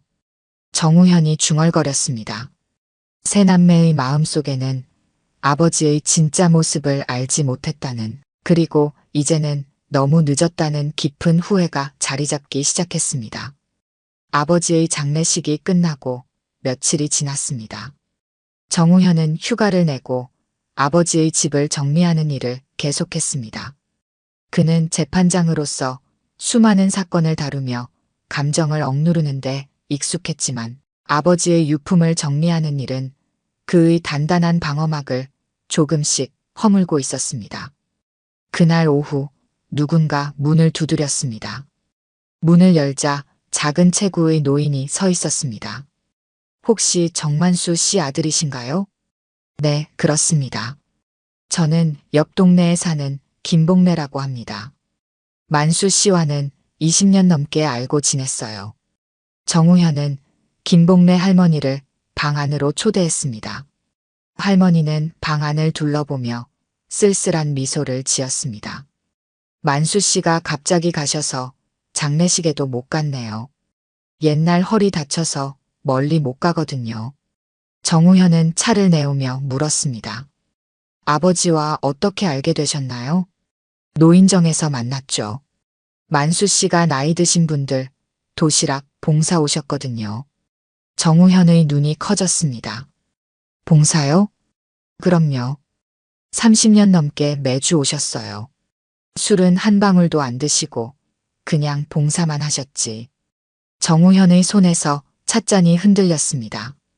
30년이면 그가 고등학교를 졸업하고 집을 나온 시점과 비슷했습니다. 저희가 알던 아버지와는 좀 다른 모습인데요. 김복래 할머니는 고개를 끄덕였습니다. 다들 그렇게 말해요.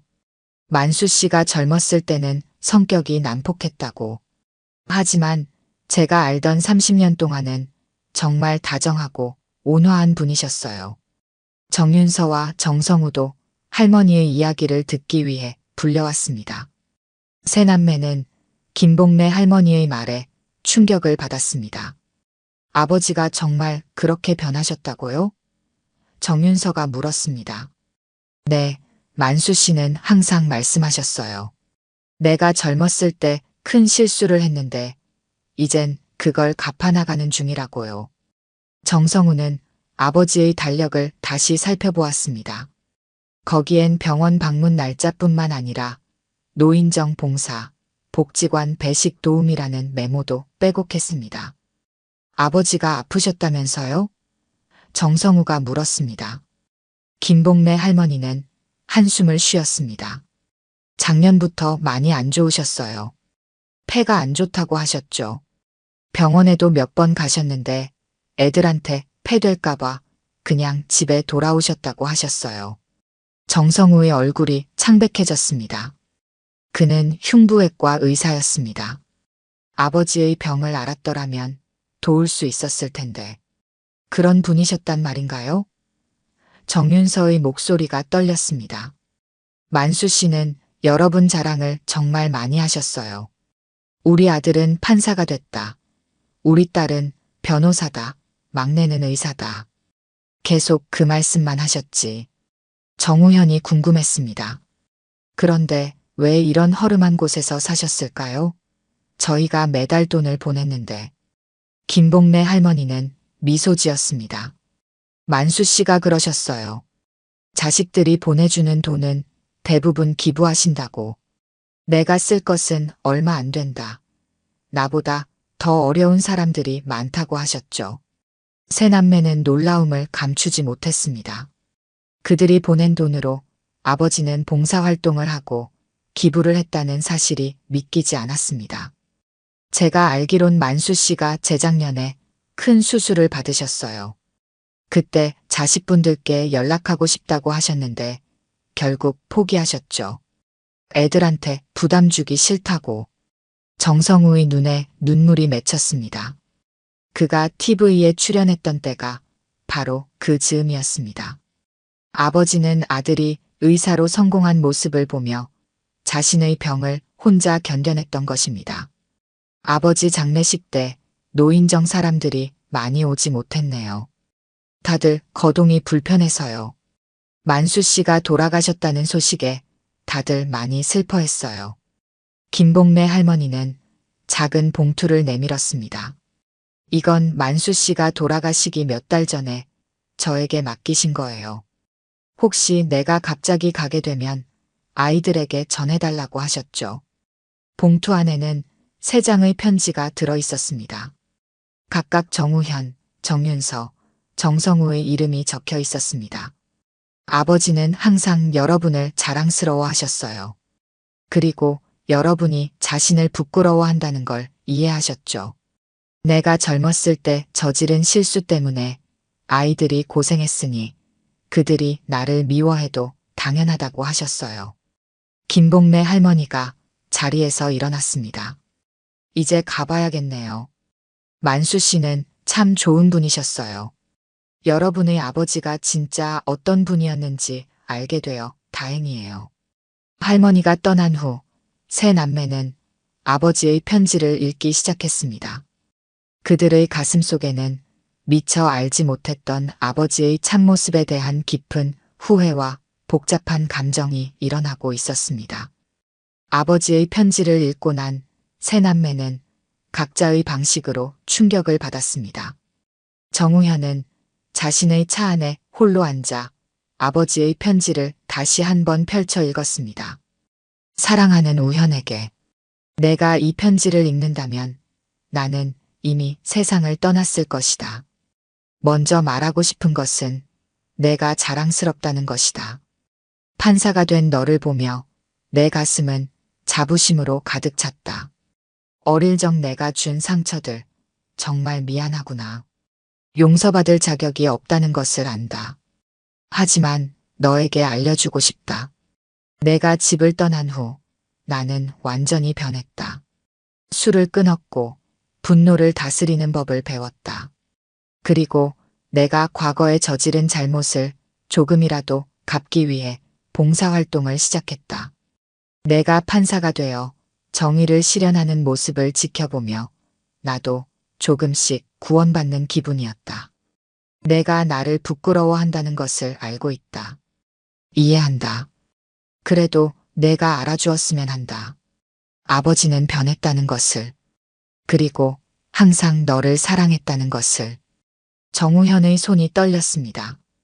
그는 수많은 범죄자들을 재판하며 그들의 반성과 변화 가능성을 판단해왔습니다. 그러나 정작 자신의 아버지에게는 그런 기회를 주지 않았습니다. 그저 과거의 모습만을 기억하며 아버지를 단죄했던 것입니다. 내가 어쩌면 가장 불공정한 판사였나 보다. 정우현은 중얼거렸습니다. 며칠 후 아버지의 49제를 준비하기 위해 세 남매가 다시 모였습니다. 정우현은 어느 때보다도 침착해 보였지만 그의 눈 밑에는 잠 못 이룬 흔적이 역력했습니다. 무슨 생각을 그렇게 하고 있었어? 정윤서가 물었습니다. 지난 15년간 내가 다룬 모든 사건들을 생각해봤어. 정우현이 대답했습니다. 특히 전과자들의 재판. 나는 늘 그들에게 엄격했어. 한 번 범죄자는 영원한 범죄자라고 생각했으니까. 정성우가 고개를 끄덕였습니다. 나도 마찬가지야. 응급실에서 알코올 중독 환자를 볼 때마다 아버지가 생각났어. 그들을 치료하면서도 내 마음 한구석에는 경멸이 있었어. 정윤서는 창밖을 바라보았습니다. 나는 변호사로서 많은 사람들의 권리를 대변했지만 정작 아버지의 변화할 권리는 인정하지 않았네. 자신들이 추구해왔던 가치와 아버지에게 보여준 태도 사이의 모순에 세 남매는 깊은 자책감을 느꼈습니다. 사찰에 도착한 세 남매는 아버지의 영정 앞에 섰습니다. 법당에는 의외로 많은 사람들이 와 있었습니다. 김복래 할머니가 노인정 사람들을 데려온 것이었습니다. 만수 씨는 우리 노인정의 기둥 같은 분이셨어요. 한 노인이 말했습니다. 매주 도시락을 직접 만들어 오셨죠. 자식분들 이야기를 참 자랑스럽게 하셨어요. 다른 노인이 덧붙였습니다. 그들의 말 한마디 한마디가 세 남매의 가슴을 찔렀습니다. 그들이 알지 못했던 아버지의 모습, 그들이 외면했던 아버지의 변화가 이곳에 모인 사람들을 통해 생생하게 전해졌습니다.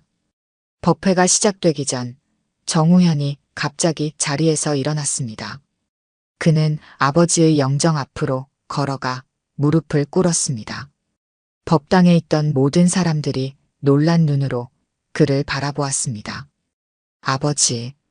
정우현의 목소리가 떨렸습니다. 저는 서울고등법원 부장판사 정우현입니다. 수많은 사람들의 잘못을 판단하고 벌을 내렸지만 정작 제 아버지에게는 가장 불공정한 판결을 내렸습니다. 정우현의 눈에서 눈물이 흘러내렸습니다. 항상 감정을 억누르던 그였지만 이제는 더 이상 참을 수 없었습니다. 내가 법을 지킨다고 믿었지만 정작 내 아버지 앞에선 정의롭지 못했습니다. 아버지의 변화를 믿지 않았고 용서할 기회도 주지 않았습니다. 정우현은 목이 메어 말을 잇지 못했습니다. 그의 어깨가 흔들렸습니다. 아버지가 저에게 보내신 편지에는 용서를 구하는 내용이 있었습니다. 하지만 이제 저는 알았습니다. 제가 용서를 구해야 할 사람은 아버지라는 것을. 정윤서와 정성우도 일어나 아버지의 영정 앞에 무릎을 꿇었습니다. 세 남매는 오랫동안 아버지 앞에서 눈물을 흘렸습니다. 그들의 눈물 속에는 후회와 미안함, 그리고 너무 늦게 깨달은 아버지의 사랑이 담겨 있었습니다. 법당에 모인 사람들도 이 모습에 함께 눈물을 흘렸습니다. 세 남매가 세상에서 얻은 성공과 명예는 이 순간 아무런 의미가 없었습니다. 그들은 그저 아버지를 그리워하는 자식일 뿐이었습니다. 아버지, 제가 늦게 깨달아 정말 미안합니다. 정우현이 마지막으로 말했습니다. 이제부터 아버지가 남겨주신 사랑과 용서의 가치를 제 삶에서 실천하겠습니다. 약속드립니다. 아버지의 영정 속 정만수의 얼굴은 평온해 보였습니다.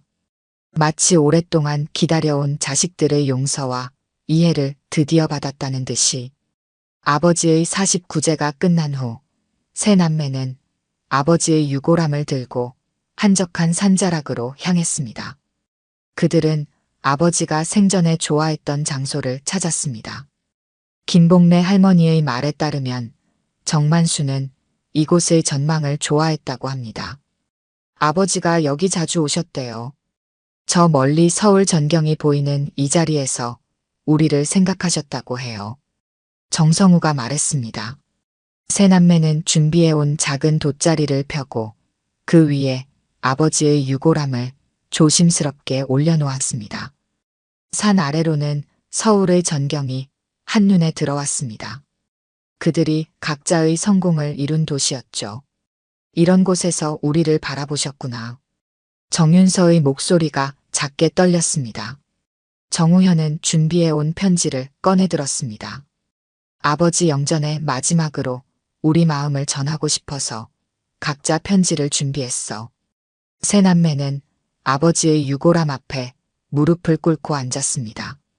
정우현이 먼저 입을 열었습니다. 아버지, 저는 판사가 되어 많은 사람들의 죄와 벌을 저울질했습니다. 그러나 정작 아버지에게는 가장 가혹한 판결을 내렸습니다. 변화의 기회도 주지 않고 오래된 죄만으로 아버지를 단죄했습니다. 정우현의 목소리는 평소의 권위 있는 톤이 아니었습니다. 그저 아버지 앞에 선한 아들의 떨리는 목소리였습니다. 법정에서 저는 늘 증거에 기반한 판단을 중요시했습니다. 그러나 아버지에 대해서는 30년 전의 기억만을 증거로 삼았습니다. 아버지의 변화와 노력은 전혀 보지 않았죠. 제가 믿어온 정의의 원칙을 아버지에게만은 적용하지 않았습니다. 정우현은 손에 든 편지를 천천히 읽어내려갔습니다. 이제야 깨달았습니다. 진정한 정의는 단죄만이 아니라 용서와 화해의 가능성을 믿는 것임을. 아버지는 그것을 삶으로 보여주셨는데 저는 보지 못했습니다. 이제라도 아버지의 남은 사랑을 마음에 새기고 살겠습니다. 다음으로 정윤서가 나섰습니다. 항상 자신감 넘치던 그녀의 목소리도 이날만큼은 떨리고 있었습니다. 아버지, 저는 변호사로서 수많은 가해자들을 변호했습니다. 그들에게 두 번째 기회가 필요하다고 주장했습니다. 하지만 정작 아버지는 단 한 번도 이해하려 하지 않았습니다. 정윤서는 깊게 숨을 들이마셨습니다. 법정에서 저는 늘 모든 사람은 자신을 방어할 권리가 있다고 주장했습니다. 그러나 아버지에게는 그 권리를 주지 않았습니다. 변호사인 저는 아버지를 변호하기는커녕 가장 냉혹한 검사가 되어 아버지를 단죄했습니다. 그녀의 눈에서 눈물이 흘러내렸습니다. 아버지가 남기신 스크랩북을 보며 알았습니다. 아버지는 제 승소 소식을 기뻐하셨겠지요. 하지만 저는 아버지를 위해 단 한 번도 싸워주지 않았습니다. 이제라도 아버지의 이름을 지키기 위해, 아버지의 변화를 세상에 알리기 위해 제 목소리를 내겠습니다. 마지막으로 정성우가 편지를 펼쳤습니다. 의사인 그는 평소 감정을 잘 드러내지 않았지만 이날만큼은 달랐습니다. 아버지, 저는 의사가 되어 많은 생명을 살렸다고 자부했습니다. 그러나 저는 환자를 살리면서도 아버지의 통증은 외면했습니다. 의사로서 가장 기본적인 해를 끼치지 말라는 원칙을 아버지에게는 지키지 못했습니다. 정성우는 아버지의 병원 진료 기록을 조사했었습니다. 폐암 말기 진단을 받았지만 수술과 치료를 거부했다는 기록이 있었습니다. 의사 선생님이 물었을 때 아버지는 가족이 없다고 대답하셨더군요. 사실은 의사인 아들이 있었는데도 말입니다. 제가 조금만 관심을 가졌더라면 아버지의 병을 조기에 발견하고 치료할 수 있었을 텐데요. 정성우는 마지막 문장을 읽기 전에 잠시 멈췄습니다. 아버지, 저는 매일 환자들에게 가족의 지지가 치료에 중요하다고 말합니다. 그러나 정작 제 아버지에게는 그 지지를 보내지 않았습니다. 이제라도 아버지의 사랑을 기억하며 그 사랑을 다른 이들에게 나눠주며 살겠습니다. 세 남매의 고백이 끝났습니다. 그들은 아버지 앞에서 자신들의 잘못을 인정하고 아버지의 사랑과 용서를 기억하겠다고 약속했습니다. 이것은 법정에서의 변론이나 법의학적 진단보다 더 어려운 일이었지만 그들은 진심을 다해 아버지에게 마음을 전했습니다. 해가 저물기 시작했습니다. 산 아래 서울의 불빛이 하나둘 켜지기 시작했습니다. 세 남매는 아버지가 그토록 사랑했던 이 전망을 함께 바라보았습니다. 아버지의 시선으로 세상을 바라보니 모든 것이 다르게 보였습니다. 아버지, 이제 우리가 당신의 이름을 지키겠습니다. 정우현이 조용히 말했습니다. 그들은 아버지의 유고를 바람에 날렸습니다. 정만수의 흔적은 그가 사랑했던 도시 위로 흩어졌습니다. 아버지의 장례식으로부터 1년이 지났습니다. 서울 강남의 한 건물 앞에 많은 사람들이 모여 있었습니다. 오늘은 정만수 법률구조재단의 개관식이었습니다. 정우현은 단상 위에 올라 마이크 앞에 섰습니다. 제 아버지 정만수는 평범한 사람이었습니다. 젊은 시절 많은 실수를 했고 그로 인해 가족에게 상처를 주었습니다. 하지만 그는 변했습니다. 30년이라는 긴 시간 동안 자신의 잘못을 속죄하며 살았습니다. 정우현의 목소리는 법정에서보다 더 힘이 있었습니다. 이제 그는 판사의 위엄이 아닌 한 아들의 진심을 담아 말하고 있었습니다. 저는 오랫동안 아버지를 외면했습니다. 법을 지키는 사람으로서 정의를 추구한다고 생각했지만 정작 제 아버지에게는 불공정했습니다. 이 재단은 제 아버지의 이름을 기리며 제가 저지른 잘못을 조금이나마 바로잡기 위한 것입니다. 정만수 법률구조재단은 전과자들의 사회 복귀를 지원하는 단체였습니다. 전과자들에게 법률 상담, 직업교육, 사회 적응 프로그램을 제공하는 것이 주요 사업이었습니다. 정우현은 자신의 재산 상당 부분을 출연했고 여러 법조인들의 참여도 이끌어냈습니다. 같은 시간 서울의 다른 한 구석에서는 정윤서가 가족회복 무료 상담소의 문을 열었습니다. 이곳은 가정폭력의 가해자와 피해자 모두를 위한 상담 및 중재 공간이었습니다. 저희 아버지는 젊은 시절 가정폭력의 가해자였습니다. 정윤서가 개소식에서 말했습니다. 하지만 그는 변화했고 우리 가족은 그 변화를 알아주지 못했습니다. 이곳은 가족관계의 회복을 돕고 누구에게나 변화의 기회가 있음을 믿는 공간입니다. 정윤서는 자신의 로펌 일을 줄이고 상담소 일에 더 많은 시간을 할애했습니다. 그녀는 이전처럼 승소만을 위한 변호사가 아니라 진정한 화해와 회복을 돕는 중재자가 되기로 했습니다. 서울대학병원에서는 정성우가 정만수 노인의료센터를 설립했습니다. 이 센터는 경제적으로 어려운 노인들을 위한 무상진료 서비스를 제공했고 특히 말기 암 환자들에게 호스피스 케어를 지원했습니다. 제 아버지는 폐암 말기였지만 자식들에게 부담을 주기 싫어 홀로 싸우셨습니다. 정성우의 목소리는 떨렸습니다. 어느 누구도 병마와 홀로 싸우지 않도록 모든 환자에게 가족 같은 지지와 따뜻한 돌봄을 제공하겠습니다. 세 남매는 각자의 방식으로 아버지의 이름을 기리고 그의 정신을 이어나갔습니다. 그들이 직접 설계한 정만수 기념관에는 아버지가 30년간 모아온 스크랩북과 사진들이 전시되어 있었습니다. 그곳에는 세 남매의 성공 스토리뿐만 아니라 정만수의 봉사활동과 변화의 여정도 함께 담겨 있었습니다. 기념관 로비에는 특별한 공간이 마련되어 있었습니다. 정만수의 방이라 이름 붙은 이 공간은 아버지가 살았던 반지하 단칸방을 그대로 재현한 것이었습니다.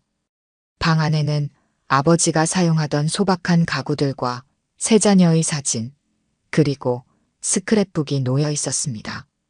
정우현은 가끔 이 방에 들어와 앉아있곤 했습니다. 아버지의 시선으로 세상을 바라보려고 노력했습니다. 그는 이제 재판에서도 범죄자들에게 더 많은 이해와 두 번째 기회를 주려고 했습니다. 정윤서는 변호사로서 의뢰인들에게 법적 승리만이 아닌 진정한 화해와 회복을 위한 조언을 해주었습니다. 특히 가정 문제를 다룰 때는 더 많은 시간과 정성을 쏟았습니다. 정성우는 병원에서 환자를 대할 때 늘 그들의 가족 상황을 살폈습니다. 환자가 혼자라면 병원의 지원 시스템을 연결해 주었고 그 자신이 직접 찾아가 위로해 주기도 했습니다.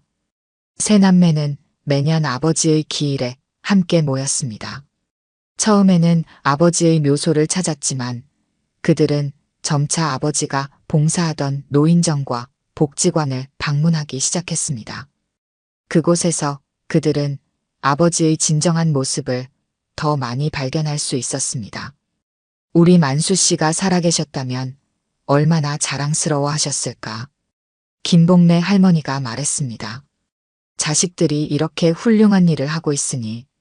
세 남매는 미소 지었습니다. 그들은 이제 아버지의 자랑스러운 자녀가 되기 위해 노력하고 있었습니다. 자신들의 성공이 아닌 아버지의 사랑과 용서를 이어나가는 것으로. 5년이 지난 어느 봄날, 세 남매는 아버지가 좋아했던 그 산자락에 다시 모였습니다. 그들은 아버지가 그토록 자랑스러워했던 서울의 전경을 바라보았습니다. 아버지, 보고 계신가요? 정우현이 중얼거렸습니다. 우리가 조금은 나아졌나요? 봄바람이 세 남매의 머리카락을 살짝 흔들었습니다. 아마도 그것은 아버지의 대답이었을지도 모릅니다. 정우현, 정윤서, 정성우는 묵묵히 고개를 숙였습니다. 그들은 이제 성공한 판사, 변호사, 의사가 아니었습니다. 그저 아버지를 그리워하는 세 자녀였을 뿐입니다. 아버지 정만수의 이름은 이제 더 이상 지워진 이름이 아니었습니다. 그의 이름은 수많은 사람들의 삶을 변화시키는 희망의 상징이 되었습니다. 법을 지킨 세 자녀들은 비로소 아버지에게 정의로워졌고 아버지의 사랑은 세상을 향한 더 큰 사랑으로 퍼져나갔습니다. 오늘 들려드린 이야기가 여러분의 마음에 작은 울림이 되었기를 바랍니다. 이야기가 좋으셨다면 좋아요와 구독 부탁드려요. 다음 사연을 들려드리는데 큰 힘이 된답니다. 그리고 여러분의 이야기도 댓글로 들려주세요. 다음 이야기 때 또 뵙겠습니다.